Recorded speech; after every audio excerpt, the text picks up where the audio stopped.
Bonjour tout le monde, je me présente, je suis Safa Hidawi, doctorante chercheuse au sein du laboratoire ingénierie des matériaux organométalliques moléculaires et environnement.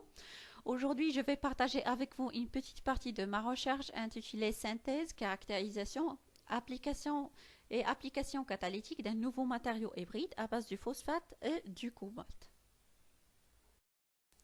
Le plan de notre étude s'organise comme suit.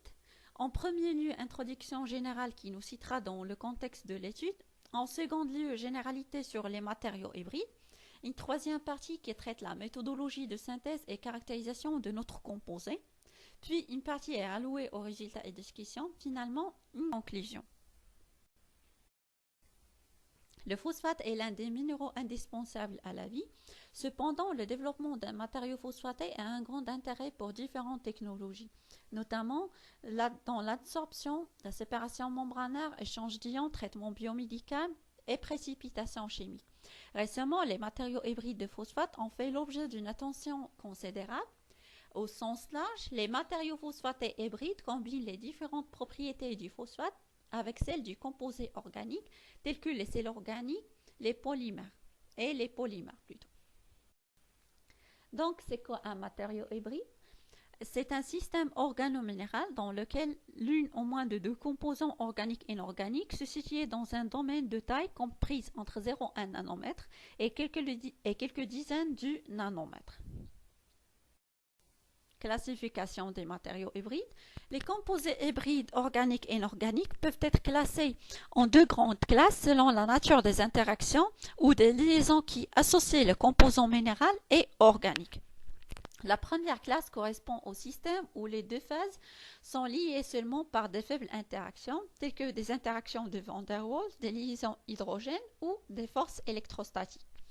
Classe 2 correspond au système où les deux composants sont liés par des liaisons chimiques fortes comme des liaisons covalentes ou inocovalentes.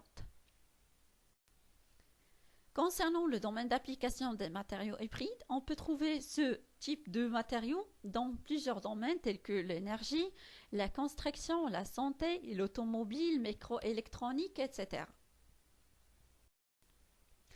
Pour développer le positionnement stratégique du Maroc pour la valorisation du phosphate, l'une des voies privilégiées est de renforcer la recherche scientifique et technique dans ce domaine. En effet, l'objectif de notre équipe est basé sur la valorisation du phosphate par la synthèse et la caractérisation d'un nouveau matériau hybride à base de différents types de phosphate avec différentes bases organiques et amines. La synthèse d'un nouveau matériau hybride a été réalisée par la voie de la chimie douce sous forme des monocristaux. Les monocristaux dits composés ont été obtenus par des solutions de 0,40 g du chlorure de cobalt dans une solution contenant 0,6 ml de H3PO4 45%. La solution ensuite dosée par l'hydrazine jusqu'à pH est égal à 5. Le mélange réactionnel est maintenu sous agitation pendant 6 heures, puis laissé s'évaporer à température ambiante. Après 5 semaines, les cristaux roses ont été triés et lavés à l'eau distillée. Les caractérisations physico-chimiques utilisées dans cette étude sont les suivantes. La diffraction des rayons X sur monocristal, la spectrométrie infrarouge à transformer de Fourier, finalement l'analyse thermogravimétrique et thermique différenciée. La mesure de diffraction des rayons X a été effectuée à température ambiante en utilisant une radiation monochromatique alpha du molybdène. Les données cristallographiques et conditions de mesure du composé sont mentionnées sur le tableau suivant. Le composé cristallise dans le groupe d'espace P de 1 sur C avec une unité asymétrique qui comprend un atome du cobalt, une molécule d'hydrazine et un groupe de phosphate HPO4 de moins. L'arrangement cristallin de la structure résulte en une jonction linéaire des polyèdres le long de l'axe, qui engendre la formation d'une chaîne unidimensionnelle couronnée par le ligand monodenté. Afin de tester la pureté de notre échantillon utilisé pour la mesure des autres analyses, infrarouge ATD, ATG et pour l'application catalytique, nous avons enregistré le spectre des cristaux broyés et on a effectué une comparaison avec le spectre simulé.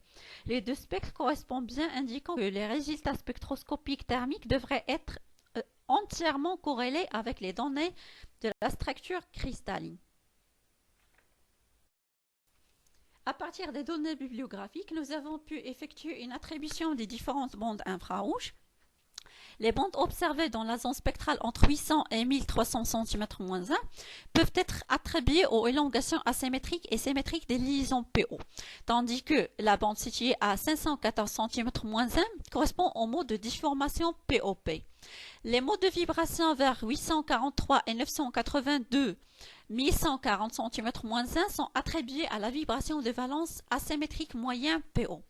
L'analyse infrarouge enseigne aussi les modes de vibration caractéristiques de l'hydrazine. La bande située à 3474 cm-1 est due à la vibration de valence de l'amine prime.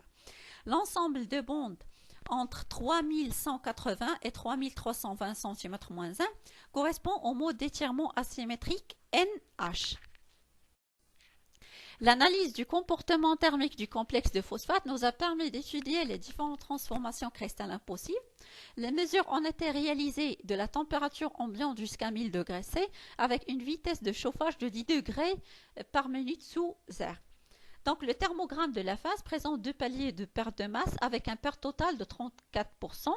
La première perte de masse, évaluée de 30% entre 200 et 500, correspond à la dégradation de l'hydrazine. Ce phénomène est accompagné d'un signal endothermique. La deuxième perte de masse, traitée à 600, située entre 520 et 560, correspond avec un poids théorique plutôt de 4%, attribué à la formation d'un métaphosphate du cobalt. Étude de l'activité catalytique. La poudre obtenue à partir du broyage de monocristaux a été testée sur la décomposition du bleu de méthylène. Généralement, le bleu de méthylène est un colorant. C'est un colorant utilisé dans plusieurs industries telles que la teinture du coton, du bois et la soie. Étant donné que ce colorant présente plusieurs inconvénients, le traitement des rejets industriels contenant ce type de composé s'avère être un grand intérêt. Dans cette perspective, on a testé l'efficacité catalytique du complexe sur la dégradation du bleu de méthylène. Un volume de 45 ml de bleu de méthylène de 5 ppm a été mélangé avec 5 ml de H2O de 30%. À cette solution, on a introduit séparément deux masses de 0,1 g et 0,15 g du composé phosphaté sous agitation pendant 2 heures. La figure suivante présente la variation du pourcentage d'élimination du bleu de méthylène en fonction du temps. On remarque que la concentration du colorant pur demeure inchangée, tandis que son oxydation par le peroxyde d'hydrogène relève une stable progression qui mesure 4% au premier contact. Cependant, lors d'ajout de quantité du composé phosphaté, on note que l'absorbance du bleu de méthylène diminue jusqu'à 10% pour une quantité en catalyseur de 0,1 g et jusqu'à 3% pour 0,15 g au bout de 2 heures. Au cours des expériences, on a observé un changement progressif de la solution qui passe d'un bleu foncé à un rose clair et s'achève par une décoloration totale. Le résultat obtenu traduit une bonne efficacité catalytique qui laisse proposer ce type de matériaux comme des candidats de dégradation des colorants synthétiques.